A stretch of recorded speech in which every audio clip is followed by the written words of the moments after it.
గురువారం నల్గొండ పట్టణంలోని స్థానిక జూలకంటి ఇంద్రారెడ్డి ఫంక్షన్ హాల్లో నల్గొండ నియోజకవర్గం ముఖ్య కార్యకర్తల సమావేశం నిర్వహించి భవిష్యత్ కార్యాచరణపై చర్చించారు. ఈ సమావేశానికి 1500 మంది ముఖ్య కార్యకర్తలు వివిధ గ్రామాల నుండి, వార్డుల నుండి వచ్చిన ముఖ్య నాయకులు తమ అభిప్రాయాలను వెల్లడించారు. అనంతరం ఆల్ ఇండియా ఫార్వర్డ్ బ్లాక్ నియోజకవర్గ ఇన్ఛార్జ్ పిల్లి రామరాజు యాదవ్ మాట్లాడారు.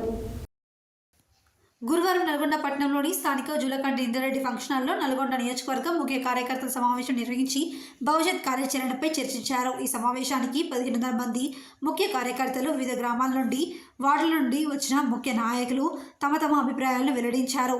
అనంతరం ఆల్ ఇండియా ఫార్వర్డ్ బ్లాక్ నియోజకవర్గ ఇన్ఛార్జ్ పిల్లి రామరాజు యాదవ్ మాట్లాడుతూ, నేను పోటీలో ఉంటానని ప్రజలు మొదలుపెట్టిన నాటి నుండి నా ప్రత్యర్థులైన ఇద్దరు నేను లొంగిపోతున్నానని ఒక దుష్ప్రచారాన్ని మొదలుపెట్టి ప్రజల ఆలోచనలను దారి మళ్లించారని అన్నారు. ఆ దుష్ప్రచారాన్ని సాయశక్తిలో తిప్పికొడుతూ వచ్చామని, అయితే ఆర్థిక ల్యాబింగ్ను బలంగా ఎదుర్కొనలేకపోయామని నిర్ణయానికి వచ్చామని స్పష్టం చేశారు. తమకు అండగా గ్రామాల్లో, వార్డుల్లో కౌన్సిలర్లు, సర్పంచ్ లాంటి ప్రజాప్రతినిధులు లేకపోవడం కూడా కొంత నష్టాన్ని కలిగించిందన్నారు. అయినా ప్రత్యర్థులకు బలమైన పోటీనిచ్చామన్నారు.